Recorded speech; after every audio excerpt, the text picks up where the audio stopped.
Hello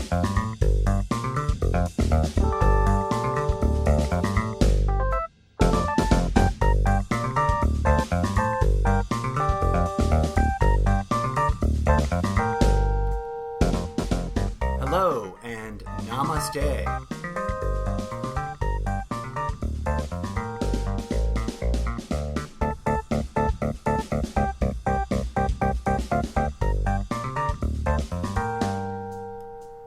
Welcome to the almost daily ZenCast, hosted by yours truly, the incorrigible Mr. Zeppo.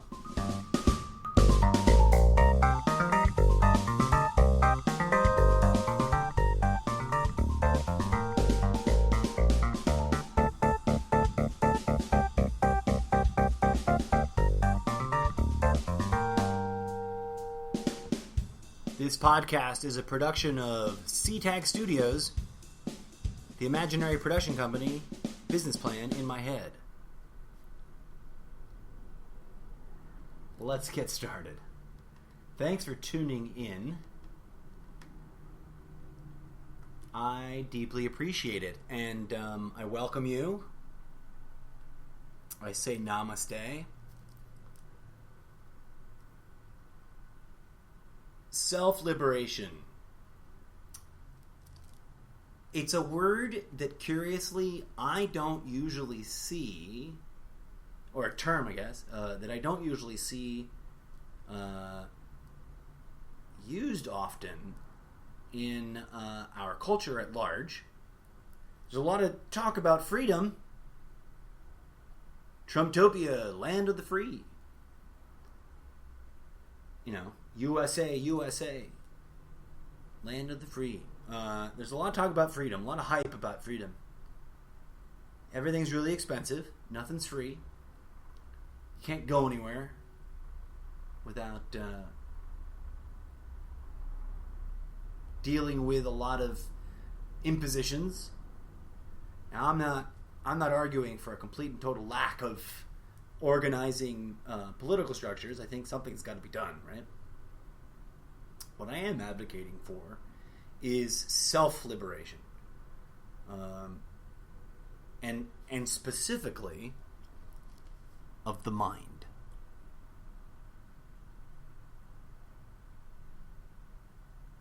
To some, this may be an old hat term. This might be something tired, like, why are you talking about it, Mr. Zeppo?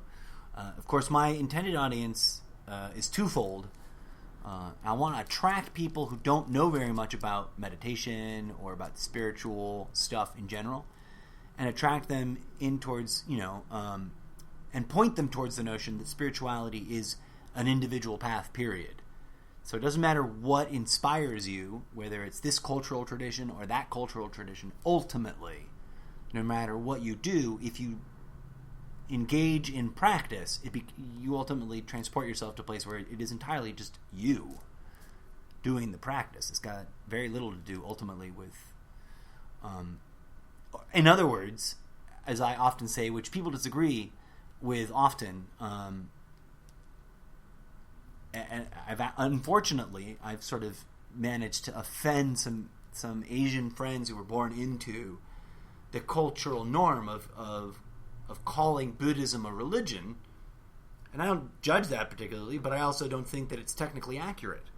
I don't think that Buddhism was designed to be a religion, that it is a religion if you're really doing it right, and that it is unfortunate, although I'm not judging my friends or people at large for doing this. This is kind of human habit, or human conditioning. We take the words of someone that gave us deep spiritual teaching and deep spiritual advice, and we make a religion out of it. And a religion, by definition, is something different than a living practice. Now, ironically, a lot of religions borrow the term living practice and then apply it to the structures of the religion that has been handed down to us over time. But if people aren't really doing it, living it at home day to day, before breakfast, after breakfast, whatever it is, whatever the prescription might be, then it isn't really a practice, is it? It's still a religion, an organized ideological construct that requires its followers to either believe in it or not believe in it. and then commands, with usually very little guidance, the best behavior possible. And then judges you for every little fucking nuanced failure imaginable.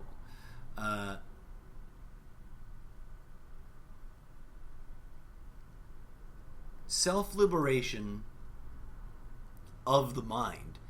Because, I'm not talking about going off the grid and living in a mountain cabin by yourself that you built, and you gather your own water and grow your own food. That's awesome, and I think might as well be done by as many people who genuinely feel a calling to do that and feel prepared. That's a whole journey unto itself, which might benefit an individual's mental self-liberation quite intensely, actually. But that's not necessary, in my opinion. It's not required. It's just one of those things that it hurts. It helps a lot. I was going to say it doesn't hurt. But I mean, it really just generally boosts. To be in a space that's entirely your own domain, and then meditate in that space, and it's, I don't know, there's a boost there. But I digress. Self-liberation... Or actually, let me dig into the point a little deeper. That point I was actually trying to make by pointing out a person going out to the cabin in the woods. That's awesome and applaudable and laudable, as the old that word's going out of fashion, but I like it. Laudable. It just doesn't seem to tell you what it actually means right away. But that means yes, that's a cool thing you're doing. But I think that the power to transform the whole world lies in the liberation of the individual minds, not so much of the individual bodies. In other words, the rest will follow suit. We can then all live in the woods and still have a form of society that collaborates and manifests infrastructure, etc., etc., etc., without it being a system of profiteering and control and oppression and at times destruction of the masses. How is that even possible? I get asked that all the time because this podcast is not the first vehicle by which I've tried to get out, my opinion that meditation might just very well be the fucking thing that we're all scratching our heads about. The newscasters themselves are even asking, how do we cure this? And the talking heads, although the gentleman I'm thinking of is much more than a talking head, but he does show up on the talk shows, on the news talk shows, and do the talking head job. He's even calling out that it's the spiritual malady of the country that we really need to address, because Trump's just a product of that, right? And I've said it before, and I don't mean to go down that rabbit hole right now. But self-liberation, how does that help? That sounds kind of selfish, right? And I guess there's a way to approach that is motivated by selfishness. I'll tell you one thing that I know is true, that plenty of people, and perhaps we all kind of have to go through this phase. I suppose I did, and maybe I was just not aware of it at the time. Well, maybe not, because I've always been pretty aware that I am not an enlightened being. Okay? And I've already spent plenty of airtime talking about how that is something to be wary of. Anyone patting themselves on the back going, yeah, I'm enlightened, especially coupled with taking of money, there's something off there. Not that I don't take money. I'm not claiming to be enlightened either. I think that the nuanced distinction I'm trying to make is that self-liberation is not about achieving any kind of status, especially not one that distinguishes us from the rest of humanity as special or different or above or better. And some people get caught up in that. And I see it. It's out there. You can see it on social media. The people who are from the spiritual... I mean, there's a reason why it's a not beloved stereotype in sort of mainstream normative culture. The spiritual enlightenment, hippy-dippy, new age stuff gets a little pretentious sometimes. That's because ego traps abound on all the paths and are always there, especially at this stage that we're at.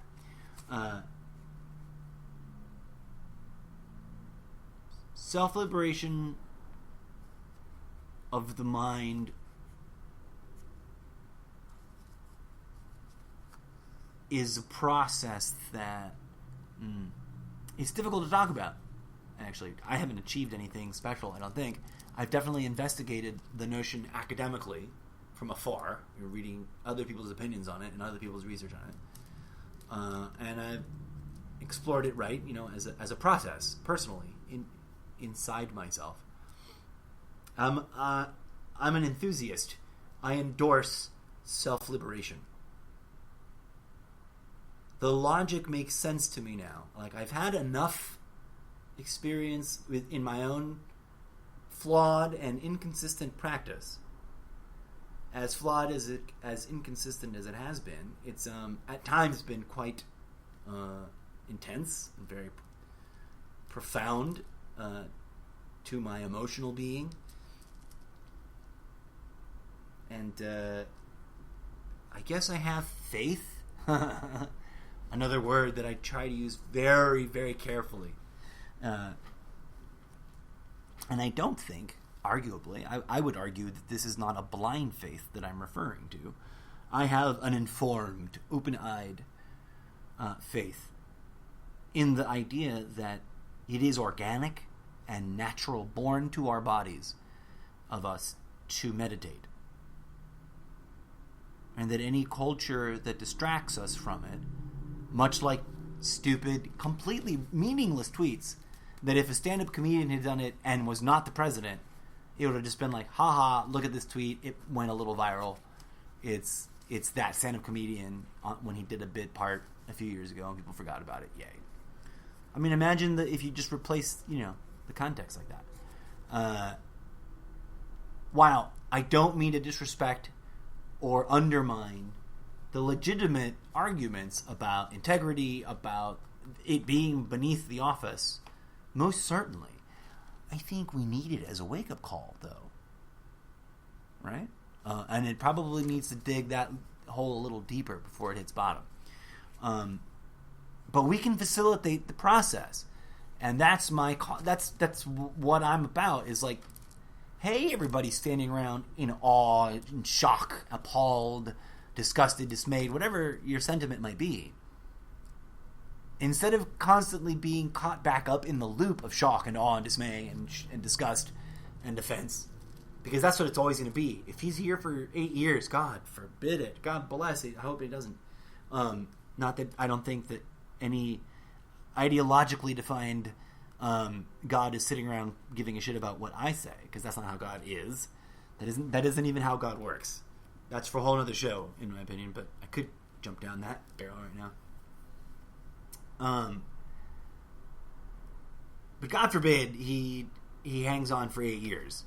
It's going to be 8 years of, oh my God, another shocking tweet where he pushes the envelope of how disgusting he can be. We can all waste the time and the mental energy and the spiritual energy living in that cycle of unfocused and reactionary emotionality. We could. Free will, man. Enjoy the ride if that's what you want. Then you're voting for it to continue. I'll just put that out there in a non-judgmental, very kind of loving, compassionate way. That's why in my previous segment of Trumptopia, of GMT, if I'm ever going to get viral, I need a catchy acronym, right? And that's the one that's probably going to catch first, GMT. So even if you only listen to Cannabis Talk or you only listen to Almost Daily ZenCast, the other ones just don't roll off the tongue as well. GMT, boom, it's right up there. It sounds as trashy as TMZ. People will want to tune in without even knowing what it's about. That's my goal. Anyways, I digress.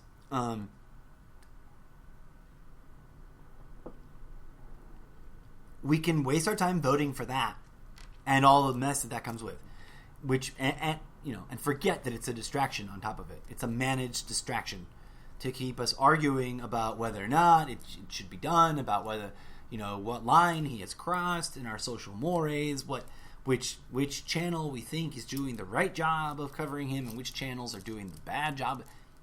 Inconsequential in the long run, because the more we get sucked into that, the less we're paying attention to the things he could do that might actually impact our lives as Trumptopians. And indeed, like he points out, it's a mechanism by which they sneak in all the things that then we're going to have to normalize into our lives. Obviously, the theory that Trump is trying to declare himself a dictator has been floated for a long time, because he just seems to be that kind of megalomaniac. To those of us who aren't huge, loving, adoring fans, no offense to either side, you guys, we all could be very wrong about that. He may very much not ever have intended that, but the ego trap of tyranny is real. It's there, and it don't give a fuck who steps through its threshold and starts running down that rabbit hole. So there's always why I don't want to sound conspiratorial or, paranoid. There's a reason why our forefathers and other great thinkers of regarding politics and philosophy and spirituality have warned against this archetype or this kind of phenomena in many ways. And I don't have them at hand. I just know that those quotes are out there. There was a really good one I saw recently in the last 48 hours about how tyranny will only... There's the one we all know about, like, this country will only destroy itself from the inside out. And there's another one that's about tyranny will only ever invade this country through the mechanism, through the fear of defending against some foreign threat. Something like that. Anyways.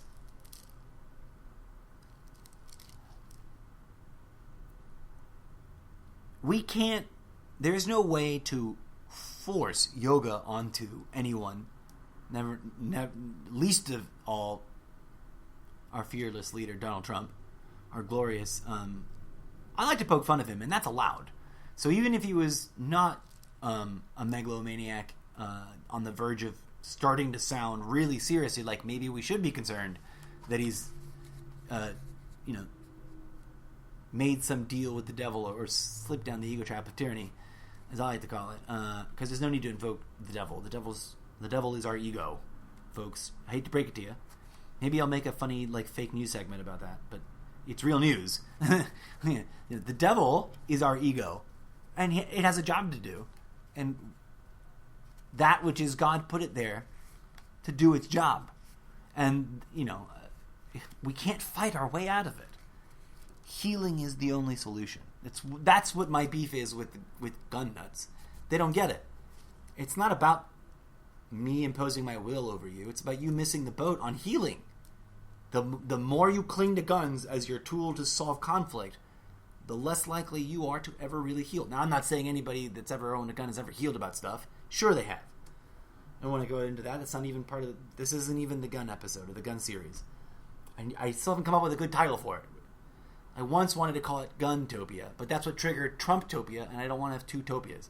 I got to save another topia for one of my writing projects.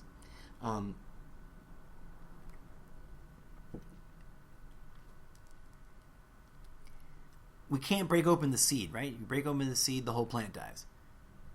But,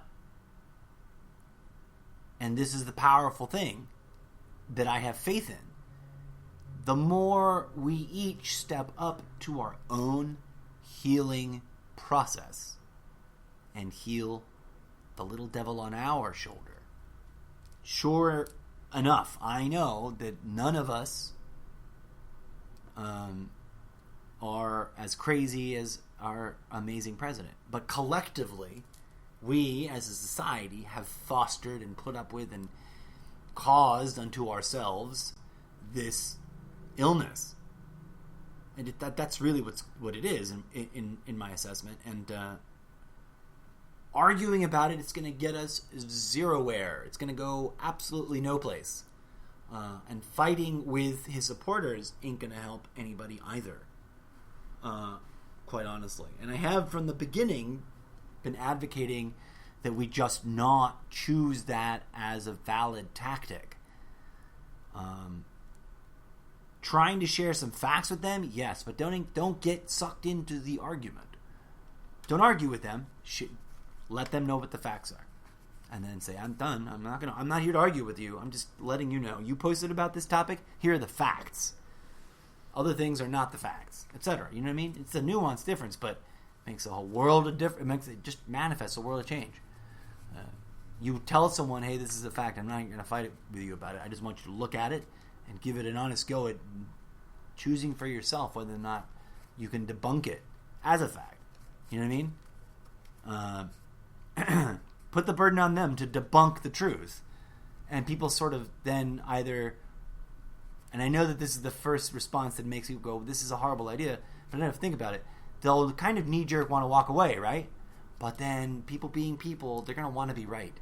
So they might walk back to that fact and go, what is that fact? Maybe I am right about that. Let's go look. And if they go look on their own time, not because you guys had a 7-hour argument on the internet, but because you just left it alone and did it with kindness and compassion in real life, whatever, a personal problem with your neighbor, an issue with your life partner.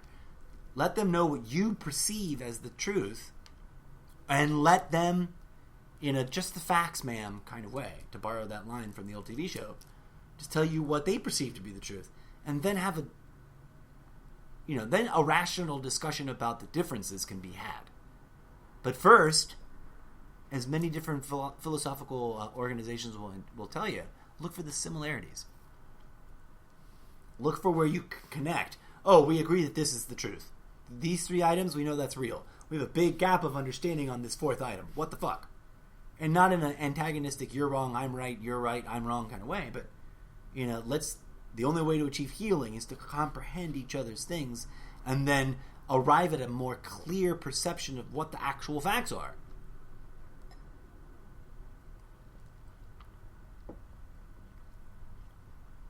And let me tell you something. From all my reading and all my meditation,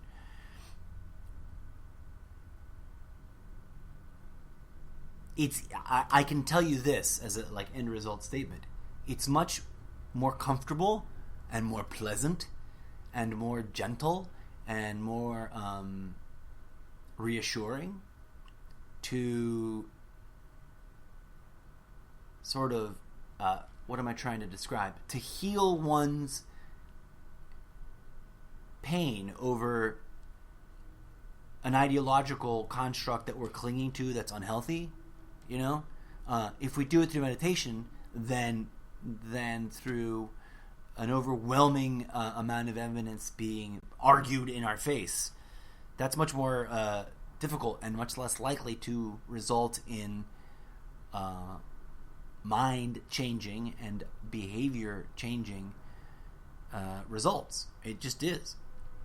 We talk about this. I was talking about addiction in Trumptopia segment this morning or earlier today, and there's a reason why, independent of spiritual religious affiliation, often you'll find that there's consensus amongst those who professionally facilitate or help or treat individuals who are suffering with addiction and have made the choice to try to get clean, as the term of art goes. And there's general consensus that meditation is pretty strongly endorsed as a very helpful thing to be part of the process. Obviously, some people are all about just put them on the prescription drugs, and that'll knock it down. But the internal investigation, the honest cataloging internally, without judgment, without patriotic sort of self-conditioning. In other words, an honest stepping back and going, I am myself, separate from these ideologies. Now I will look at these ideologies and decide, reevaluate them. That's really, really healing. I can say that because I realize now, in my in my old age, that I was when I was a young whippersnapper, I was clinging to some seriously weird ideological constructs at times. Forgive the weird voices. I sometimes forget that, I spent many years training as an actor for the stage. And so it's sort of second nature to me to get to put on silly voices, and that's all that is. Yeah. So ideology can be as simple as a mental construct of identity of, like, I am this or I am that. It was really difficult. I had to give up the ideological construct that I was inherently, like, in a popular or populist way, sexy. I was told that a lot. Bless their hearts, all the aunts and friends of my, female friends of my mom. It was sort of a common thread. I guess I was a good-looking kid. Everybody thought I was going to grow up to be like a really sexy, fine-ass guy, and I'm just kind of okay-looking, right? I'm just sort of, obviously, women find me attractive. I've been told, but in terms of societal popularism, nary one of my selfies has ever gone viral because an overwhelming plurality of women have gone, wow, that guy's just quirky hot, interestingly cute. I just don't, and I doubt that it ever will, unless I'm really rich, and then we're talking about a whole other thing, right? But broaching adolescence and right on through into my early to mid 20s, the vast majority of my experience was being gently let down as, like, the most common thing was, you're funny and cute, but I'm not attracted to you. There's no, like, hot, scintillating. Obviously, I've been told otherwise by women who do find me attractive, and I don't think I'm neurotic about it. I was at one time, though. And quite frankly,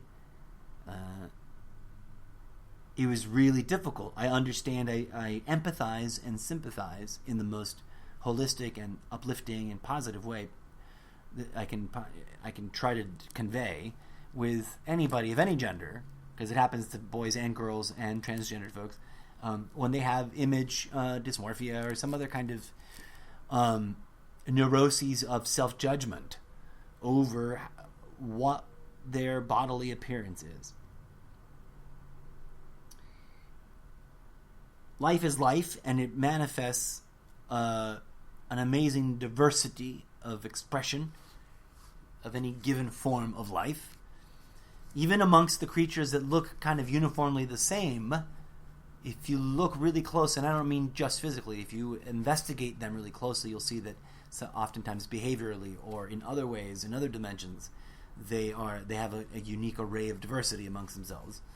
Even if from far away or from a big picture, compared to us, they all kind of look the same. Take cockroaches, for example. I don't like cockroaches. And not to be biased against any one form of life. I'm a terrible... People often, I think, make the very logical and totally reasonable assumption that I'm some kind of Buddhist in a formal fashion. Like that I studied at some school or something. And I very officially, very formally have not. And I have not joined any organized form of Buddhism. And one of the obvious sort of not red flags, but giveaways that I am not a Buddhist is that I'm not a vegetarian. I support and applaud vegetarianism as a form of protest against the disgusting and horrible industry that provides our carnivorous, food, diet products. But that's a whole nother episode. But in short, I firmly believe, after much investigation and contemplation about it, that it's not about what we eat, it's about how we raise it. Regardless, I do identify now, and I try to not cling to it very hard, because, that's the whole catch, is clinging to identities and to ideological constructs. But I do identify to others I let them know that I am a transcendentalist, I guess by default, because although I belong to no organization and or any particular school of thinking, my research of all the various available options in this spectrum of philosophical or spiritual practices, I generally agree with the cosmology described. And the linchpin is self-liberation, the arduous task that you can only do for yourself, of liberating your own self from your mind. A lot of people, I think, interpret it the other way around, by the way. At least it seems to be so based on conversations I've had with general average folk out there in the world who have an opinion or pro or against spiritual practices of this nature.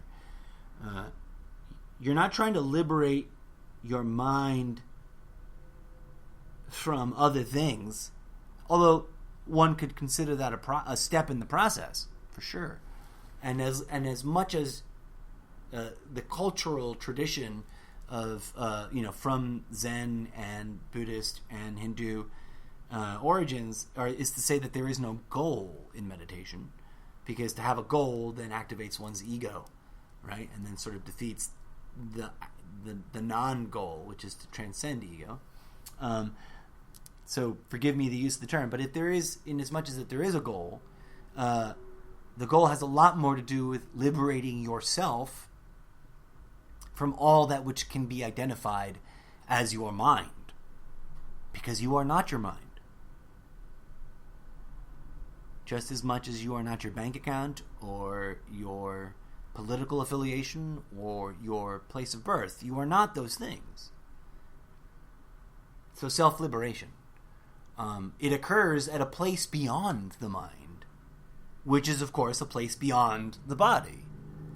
And one of the challenges to having a conversation with people who are adamantly non-meditators is that they live in an understanding or a paradigm or a belief modality or a belief construct that's sort of inverse and upside down from what I just defined or tried to describe. And that's that they believe that they are themselves primarily in their body, and that their mind is some individuated eminent phenomena that resides within the body because it originates from the body, and therefore is what they themselves are, the culmination of that process originating from the flesh out. And while it isn't categorically wrong, it's also severely incomplete as a definitive or a descriptive narrative of what you are.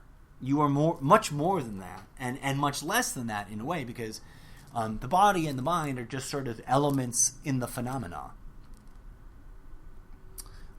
And simultaneously, and I'm very secure in my confidence in saying this can be verified through science as much as it could be verified through spiritual seeking. And that's that everything originates from source. I know science would be wary to come to that term, that finite of a conclusion just yet. And that's a respectable position to take, because that it's always good to be open-minded. And I don't mean to be severe in my declaration of that. I think that that's true, that everything originates from source, a singular source. No matter how infinite the universe may be and how many iterations of repetition there might be within that fractal originates from a place that is beyond the scope of anything and everything that is within the fractal. And the only way to introduce that is through a singularity, to act as portal. That being said, then if everything is flowing out and originating from source, that includes my body, your body, anybody's body, then why wouldn't it also be true of my mind and of myself, my most truest self, your most truest self, your most absolute self? Now, if all is flowing from source and simultaneously, and this is the part where it gets confusing, I guess, for some people, flowing right back to source, not in the way we sort of played around with in physics during the late 80s and 90s about, if there was a big bang, there must be a big crush. Although that might be true at the material plane at the largest scale of the fractal. I'm not here. That's not what I'm talking about. Right now, here, now, in this given moment, as you phenomenologically experience that which you call your life and yourself, you are flowing and emanating from source, and that you-ness, that which is you, has multiple components. Some of those components flow up from source and then are being perceived by source. And there we get into the very interesting and tricky technical distinction that can be made because of the process of perception. Your body is emanating from source vis-a-vis the organic unfolding of this material plane fractal, which is an infinite but bound finite process, and it is being perceived by that same source. How and where is it being perceived? Well, the body itself is an apparatus of perception. Everything goes in. Some things come out, too. Words, poop, babies. Forgive the comic order there. That was, hopefully people are at least smiling at that. Maybe even giggling. And with words, we then can emit ideas in a way that impacts others concretely. But most everything else comes in. We're very receptive. But we do both, right? If we do both at the material place and at the mental place, why not do we not realize that we do both in the spiritual place as well? So, locality. Where is me, that which I call myself, located? Where is you located? Well, I mean, the easy answer is, I am located here, where this body is. Sure, it appears that way. And in terms of operational use, okay, I am operating this body. Clearly, it's my body. Isn't that a funny thing that we say? It's my body. That implies ownership, or possession at least.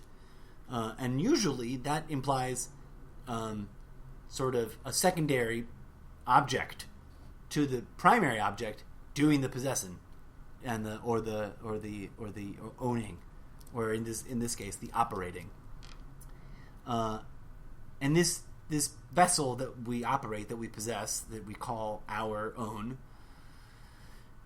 it does this perception thing. It also does this transmission thing. But the perception thing, taking in of visual perception, auditory perception, taste perception, sense perception, tactile perception, emotional perception, spiritual perception, energetic perception. Where does that perception process, where does that deliver to? A materialist will say the brain. Okay, all right. The nerves go to the brain. Then what? Then it computes it. Okay, sure. And then at what point does it become known? Is it when you store it to memory? Okay, maybe, perhaps. But somewhere in there, in that process, which a pure materialist, and I don't mean that in a derogatory way, I just mean someone who adheres to to let's only describe the material plane and ignore any other possible planes, and render those moot. It becomes tricky We say that there's an emergent phenomena, a virtual emergent phenomena, akin to what a computer does. And, okay, sure. But at some point or another, perceptually, we all have a thing in common that sort of challenges that material plane only description or explanation, because that is the immovableness, the permanence, the you know how we commonly say, I was talking about this with some associates, the people at this appointment that I had driven to earlier today, and young people feel invincible, indestructible, and maybe, just maybe. Oh, I missed it again. I was like, at 4 minutes and 56 seconds left of the podcast. I said, I'm going to be really sharp. Just blew right past 4:20. Sorry, folks. But maybe, just maybe, there's a reason why they feel that way. Maybe there's a reason why we all feel that way, because it isn't just them.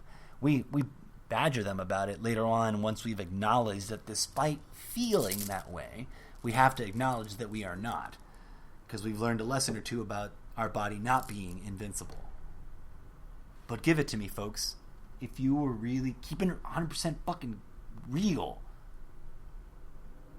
no matter who you are, where you come from, what level of society, what class, what ethnicity, deep down somewhere, there is this sensation of, I am this. And then we put something in front of that.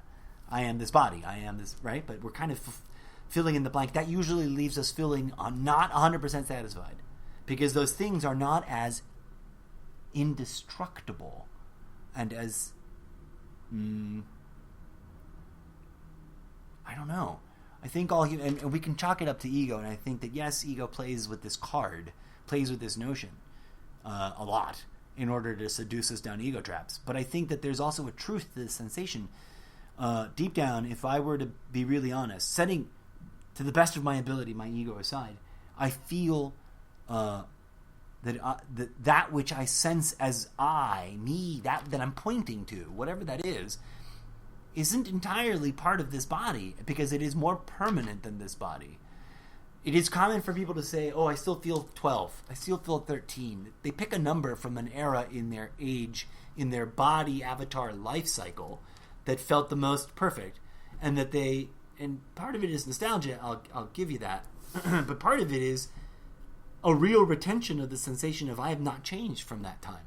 From that, even though 30 years, 40 years, 50 years, 80 years have gone by, that part of me that felt the most powerful, the most beautiful, the most joyous, the most me, the most free. And guess when that is, folks, most commonly? In the last age of innocence, in our youth, when we're starting to enjoy the world for what it is as a material place, and yet we have not fully been inculcated in real ideological constructs that interfere and filter out our perceptions of our truest self. And we perceive our truest self as the divine light of consciousness, and we feel invincible and all-powerful, and we feel like, I don't mean this in a negative way, or because I know the ego trap of feeling like a god, but all little children at some point feel like a god, and that the world is our oyster, and it's here for us to, and that which we believe is real, no matter what anybody else says. And tragically, we don't foster the last moment of having that sort of connection to our divine process that is beyond our body. That's when we pummel people the most. I gotta go, folks. I got 49 seconds left. Thank you for listening. Maybe I'll pick it up again and do a part 2 for this episode, because I feel a lot more to say. But I said that last about Trumptopia, and I didn't. Thank you for tuning in. Share it if you enjoy it, and ask me questions if you feel challenged by it, or if you want to know more, or if you want to try to debunk something. I will gladly learn new shit. I'm not pretending to know all. I just know enough to be like, hey, this is being ignored in our culture, and that should change. Peace out, folks.